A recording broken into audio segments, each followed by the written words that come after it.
दोस्तों, आपका एक बार फिर से हमारे चैनल नोटबोर्ड में स्वागत है। आज की जो वीडियो है, इस वीडियो में हम आपके लिए क्लास 12th मैथ्स का जो चैप्टर 3 है मैट्रिसेस, उसका एक्सरसाइज 3.1 का क्वेश्चन नंबर 6 लेकर आए हैं। इससे पहले जो है हम बाकी 5 क्वेश्चंस की वीडियो ला चुके हैं, तो अगर आपने वो नहीं देखी हैं तो प्लीज़ चैनल पर जाइए और वहाँ प्लेलिस्ट पे जो है सारी वीडियोज़ अपलोडेड है।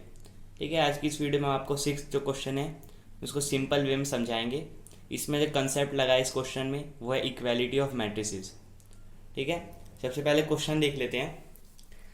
Find the values of X Y and Z from the following equations. ये 3 पार्ट हैं, ये 3 इक्वेशंस दी हुई है।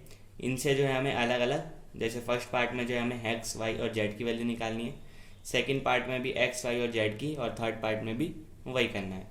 ठीक है, तो ये इस तरीके के जो क्वेश्चंस है, इसको सॉल्व करने का तरीका क्या है वो मैं आपको बताता हूँ। तो इसमें जो कंसेप्ट लगा है वो है इक्वालिटी ऑफ मैट्रिसेस। यहाँ पे आपको इक्वल का साइन दिख रहा होगा, ये वाला जो साइन है यहाँ पे भी है। ठीक है, यानी कि ये दोनों जो मैट्रिसेस हैं ये इक्वल है, ये दोनों भी इक्वल है और ये दोनों भी इक्वल है। और जब मैट्रिसेस इक्वल होते हैं तो ये सारे जो क्वेश्चंस है इस तरीके के हम इजीली सॉल्व कर सकते हैं। तो मैट्रिसेस इक्वल कब होते हैं, उसके लिए 2 चीज़ें होती हैं। अगर 2 मैट्रिक्स हैं, इन दोनों चीज़ों को फॉलो करते हैं तो वो इक्वल होंगे। पहली बात क्या है कि सेम ऑर्डर होना चाहिए। जैसे एग्जांपल यहाँ पे आप देख लीजिए, एक ए मैट्रिक्स है और एक बी मैट्रिक्स, इन दोनों का ऑर्डर क्या है 2/2। ठीक है, 2 रो है और 2 ही कॉलम है दोनों में। ठीक है, ठीक है। दूसरी चीज़ क्या होनी चाहिए, करस्पॉन्डिंग एलिमेंट्स इक्वल, यानी दोनों जो मैट्रिसेस हैं उसके जो करस्पॉन्डिंग एलिमेंट्स है वो इक्वल होने चाहिए। जैसे इस मैट्रिक्स का, ए मैट्रिक्स का A11 वाला जो एलिमेंट्स है वो है 2, और बी वाली मैट्रिक्स का जो A11 वाला एलिमेंट है वो भी है 2। इसका A12 वाला एलिमेंट है ये, यानी कि 3। इसका A12 वाला एलिमेंट है 3। इसका A21 वाला एलिमेंट है 0। इसका A21 वाला एलिमेंट है 0। इसका A22 वाला एलिमेंट है 6 और A22 इसका है 6। यानी कि इसके जो करेस्पॉन्डिंग एलिमेंट्स हैं वो इक्वल है और ये जो मैट्रिक्स है सेम ऑर्डर की है। यानी कि हम कह सकते हैं कि ये दोनों जो मैट्रिक्स हैं इक्वल है। क्वेश्चन में देख लीजिए, तीनों पार्ट में हमें तीनों मैट्रिसेस इक्वल दिए हैं, तो हमें इस आइडिया का यूज़ करके जो है इन सब की वैल्यू फाइंड करनी है।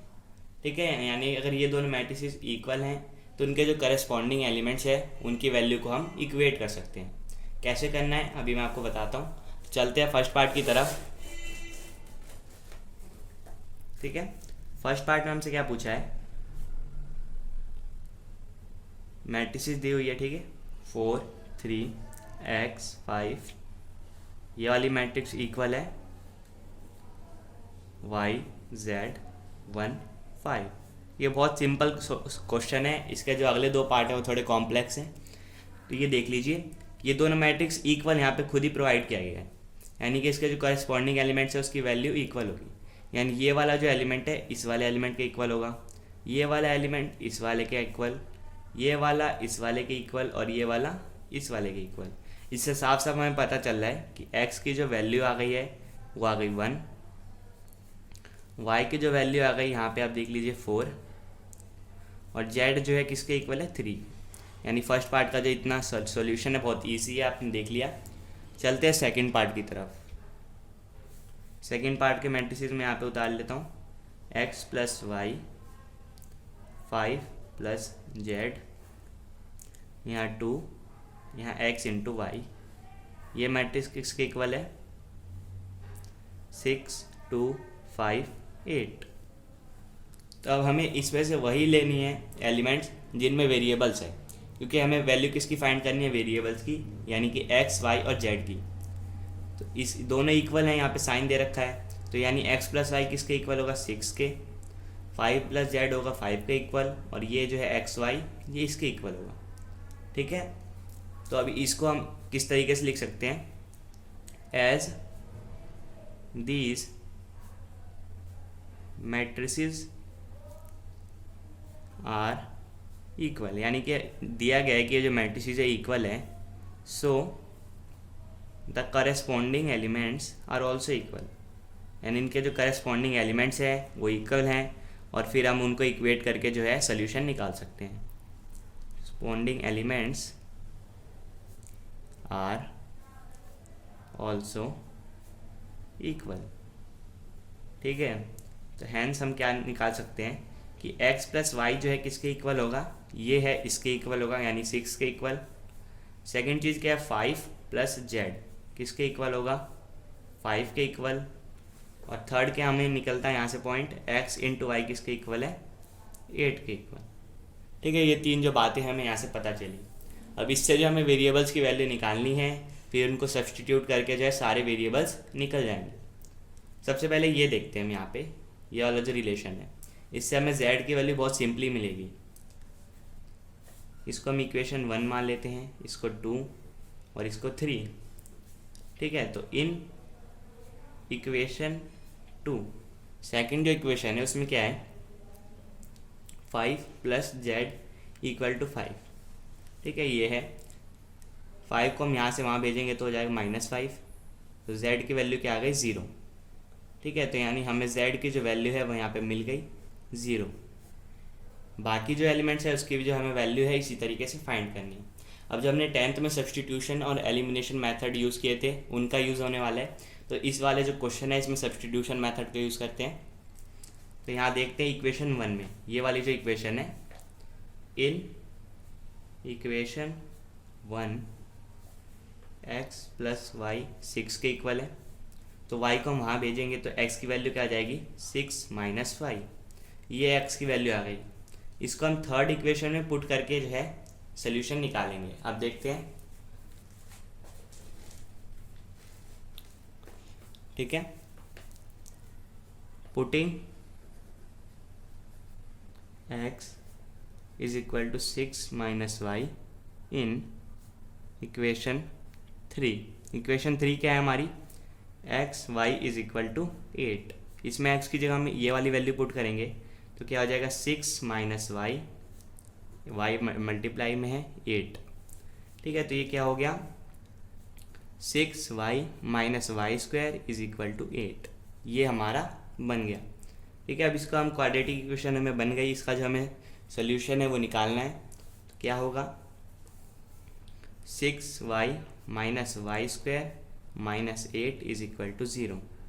ठीक है, जब इसको अरेंज करेंगे इस साइड ले जाएंगे, वाई स्क्वायर को इस साइड ले जाएंगे, 8 को भी इधर ले जाएंगे और 6y को भी इधर ले जाएंगे, तो जो ये इक्वेशन है क्या बन जाएगी, Y square plus 8 minus 6y is equal to 0। ठीक है, ये इक्वेशन हमारी बन गई। अब ये मिडल टर्म होगा, इसको हम यहाँ बीच में लिखेंगे। ठीक है, और जब मिडल टर्म को हम स्प्लिट करेंगे यानी इसको तोड़ेंगे इस तरीके से कि जो है हमें y का सोल्यूशन मिल जाए।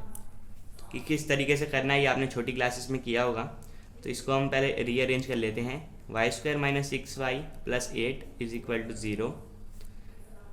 अब हमें ये जो मिडल टर्म है इसको इस तरीके से तोड़ना है कि इसका जो मल्टीप्लिकेशन है वो इन दोनों के मल्टीप्लिकेशन के इक्वल आए। ठीक है, यहाँ पे क्या है, कुछ नहीं है तो 1 और यहाँ पे है 8, यानी 1 इंटू 8, यानी इसको इस तरीके से तोड़ना है, इसका जो मल्टीप्लिकेशन है वो 8 आए और प्लस या माइनस करने पे क्या है, 6। ठीक है, तो हम इसको इस तरीके से तोड़ेंगे, Y square minus 4y minus 2y plus 8 is equal to 0।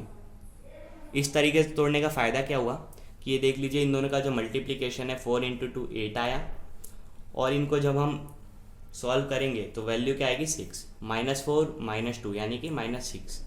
ठीक है, तो इसमें से हम y कॉमन ले लेंगे तो यहाँ पे क्या बचेगा, y माइनस 4 माइनस, यहाँ से हम 2 कॉमन ले लेंगे तो यहाँ क्या बचेगा, y minus 4 is equal to 0। यानी y माइनस 2 और ये दो चीज़ें हैं तो उसको एक बार लिख लेते हैं, y minus 4 is equal to 0। ठीक है, ये हमारे पास बचा। इससे y की वैल्यू क्या आ गई, या तो 2 या तो y की वैल्यू 4।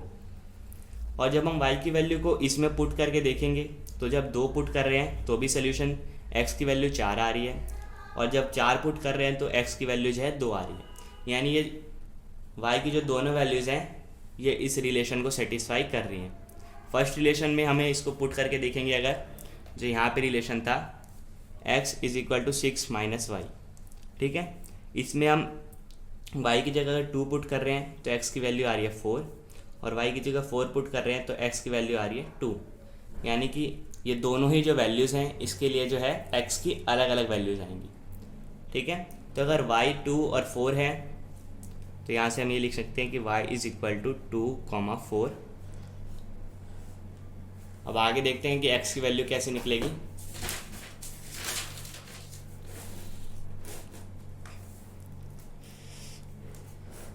तो x जो था हमारा 6 माइनस वाई के इक्वल था। If y is equal to 2, अगर y 2 है तो x क्या आ जाएगा 6 माइनस 2 बराबर 4। और if y is equal to 4 तो x की वैल्यू क्या आ जाएगी 6 माइनस 4 यानी कि 2। तो ये जो सेकंड पार्ट था मैट्रिसेस का इस वाले क्वेश्चन का, इसके सोल्यूशन क्या हो सकते हैं।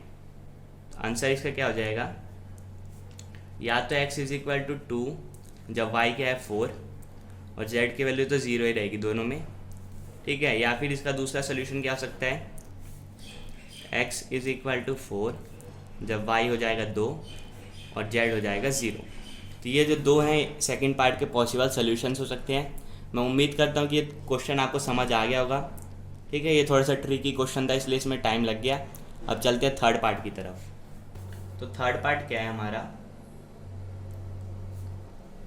ये वाली हमें मैट्रिक्स दी हुई है x plus Y plus Z, नीचे है x प्लस जेड, यहाँ है y plus Z.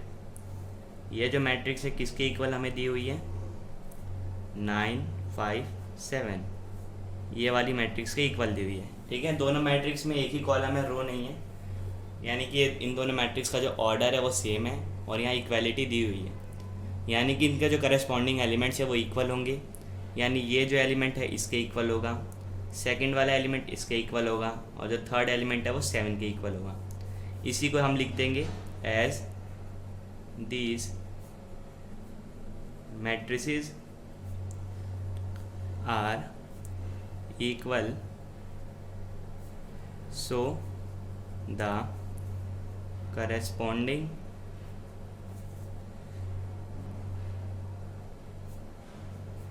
Elements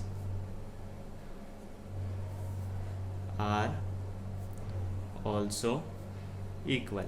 matrices equal है तो इसके जो करस्पॉन्डिंग एलिमेंट्स है इक्वल होंगे। Hence x plus Y plus z, यानी ये जो फर्स्ट है इसका एलिमेंट वो इसके इक्वल होगा, is equal to 9।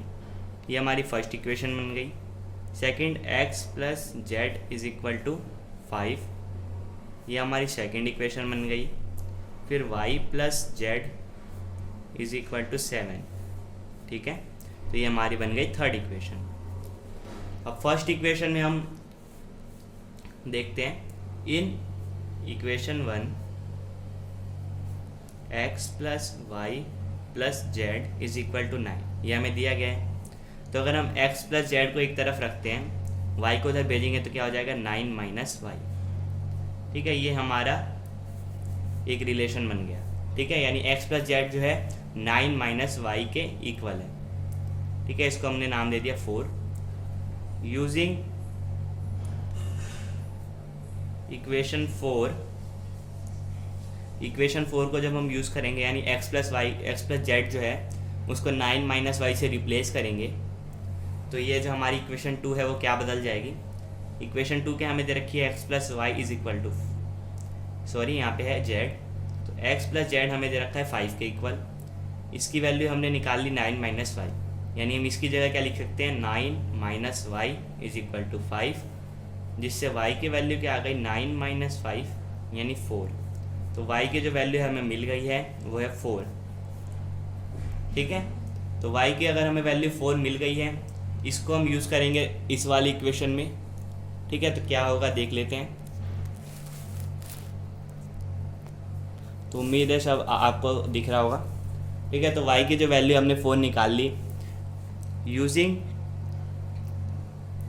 y is equal to 4 in equation 3। Equation 3 हमारी क्या थी कि y plus Z is equal to 7। अब यहाँ y की जगह हम 4 रख देंगे, तो 4 plus Z is equal to 7, तो z की वैल्यू क्या आ जाएगी 7 माइनस 4 बराबर 3। तो यहाँ से हमने z की वैल्यू जो है वो भी निकाल ली, किसके इक्वल होगी, सॉरी यहाँ पे 3 आएगा। तो z की जो वैल्यू होगी वो होगी 3, ठीक है, तो हमें यहाँ पे y की वैल्यू मिल गई, z की वैल्यू मिल गई। ठीक है, तो using y is equal to 4, z is equal to 3, इन दोनों की वैल्यू को यूज़ करेंगे हम इन इक्वेशन 1। उसमें जब यूज़ करेंगे तो उसमें क्या था, x plus Y plus Z is equal to 9 दिया था हमें। ठीक है, x की वैल्यू हमें नहीं पता, y और z की वैल्यू हमें मिल चुकी है। तो यानी x प्लस वाई की वैल्यू 4 और z की वैल्यू 3 इक्वल हो जाएगा 9 के। तो यहाँ से जो हमें x की वैल्यू मिली वो क्या हो गई, 9 माइनस 7 यानी कि 2। तो x की वैल्यू हो गई 2। ठीक है, तो ये तो था हमारा सोल्यूशन। तो आशा करता हूँ कि तीनों जो पार्ट हैं वो आपको समझ आ गए होंगे। तीनों का जो प्रोसीजर है सेम है, मैट्रिसेस हमें इक्वल दी हुई हैं, हमें बस उसके करस्पॉन्डिंग एलिमेंट्स जो हैं उनको इक्वेट करना है और फिर वेरिएबल्स की वैल्यू जो है सब्स्टिट्यूशन मेथड लगा के फाइंड करनी थी इसमें। तो उम्मीद करता हूँ कि आपको एक क्वेश्चन है समझ आ गया होगा। आपसे फिर मिलेंगे नेक्स्ट वीडियो में नेक्स्ट क्वेश्चन के साथ। तब तक के लिए bye bye, see you again and thanks for watching. और प्लीज़ ये दोस्तों के साथ वीडियो शेयर कीजिए, ठीक है, क्योंकि बहुत मेहनत लग रही है इस वीडियो में। और अगर अच्छी लगे वीडियो तो प्लीज़ लाइक कीजिए और दोस्तों के साथ शेयर करना मत भूलिए, ताकि उनको भी जो है इन वीडियोज़ का बेनिफिट मिल सके।